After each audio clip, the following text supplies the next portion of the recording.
আসসালামু আলাইকুম। গতকাল আমি ফেসবুকে একটা পোস্ট করছিলাম যে প্রেডিকশন চ্যালেঞ্জ ব্রাজিল বনাম জাপান ম্যাচের জন্য। তো আপনারা অনেকেই সেখানে আপনাদের মতামত জানাইছেন।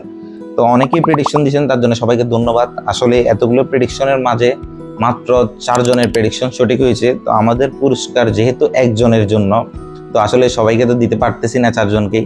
তো একজনকে আসলে পুরস্কারটা দিচ্ছি। আসলে পুরস্কারটা যেটাই হোক, মূলত এটা আপনার বিশ্বকাপে উন্মাদনাটা যাতে ধরে রাখা যায় এই লক্ষ্যে আর কি।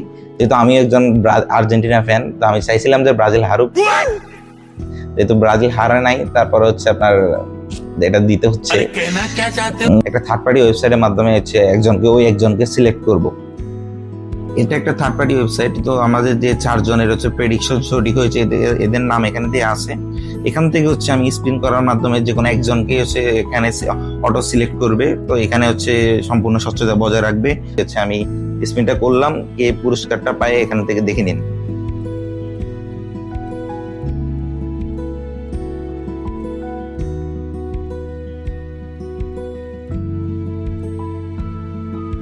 আজকের বিজয়ী আজকে ব্রাজিল বনাম জাপান ম্যাচের বিজয়ী মাহফুজুর রহমান ইমন। আপনারা দেখছেন, মাত্র আপনাদের সামনে ড্রটা দিলাম। ব্রাজিল বনাম জাপান ম্যাচের উইনার মাহফুজুর রহমান ইমন। তো মাহফুজুর রহমান ইমন ভাইকে আপনার কমেন্টের স্ক্রিনশট সহ আমাকে ইনবক্স করার জন্য আহ্বান জানাচ্ছি। আর এছাড়া বিশ্বকাপের প্রত্যেকটি ম্যাচ, অর্থাৎ ব্রাজিল আর আর্জেন্টিনা যাদের সাথে প্রতিপক্ষ হোক, প্রত্যেকটি ম্যাচই আপনারা এভাবে প্রেডিকশন করবেন। আপনাদের জন্য ভালো ভালো পুরস্কার অপেক্ষা করছে ইনশাআল্লাহ। ধন্যবাদ সবাইকে সাথে থাকার জন্য।